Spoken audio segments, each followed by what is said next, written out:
2018 সালের জারিকৃত পরিপত্র অনুযায়ী কোটা ব্যবস্থা পুনর্বহালের দাবিতে বৈষম্য বিরোধী ছাত্র আন্দোলনের ব্যানারে বিক্ষোভ মিছিল এবং ভিক্টোরিয়া পার্ক মোড়ে সড়কে অবস্থান করে বাংলা ব্লকেট কর্মসূচি পালন করেছে কবি নজরুল সরকারি কলেজ এবং সরকারি শহীদ সোহরাওয়ার্দী কলেজের সাধারণ শিক্ষার্থীরা।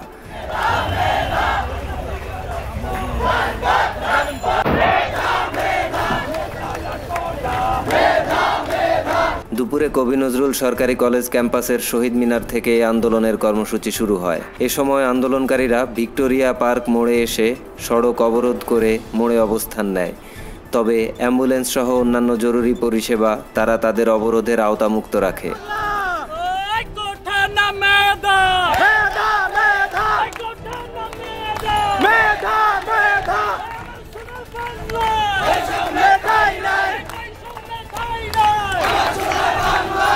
আন্দোলনরত শিক্ষার্থীদের বক্তব্য হলো, আমাদের দাবি বৈষম্যমূলক কোটা ব্যবস্থায় হাইকোর্টের রায়কে বাতিল করা হোক আর 2018 সালের জারিকৃত পরিপত্র অনুযায়ী কোটা ব্যবস্থা পুনর্বহাল করা হোক।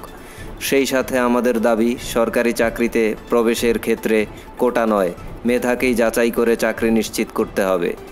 একটি স্বাধীন দেশে এমন বৈষম্য চলতে পারে না। আমরা আমাদের দাবি আদায় না হওয়া পর্যন্ত রাজপথ ছাড়ব না। সঠিক স্থান যোগ্য মানুষ দ্বারা পরিচালিত হোক, সমাজ থেকে বৈষম্য দূর হোক, সরকারের কাছে এটাই দাবি।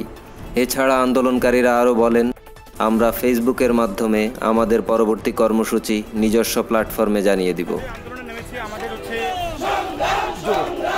আমরা আজকে যে আমাদের যে আন্দোলন আছে, আমাদের সংগ্রাম, সেই সংগ্রামটা হচ্ছে একমাত্র মেধাবীরা যেন তাদের যোগ্য স্থানে বসতে পারে।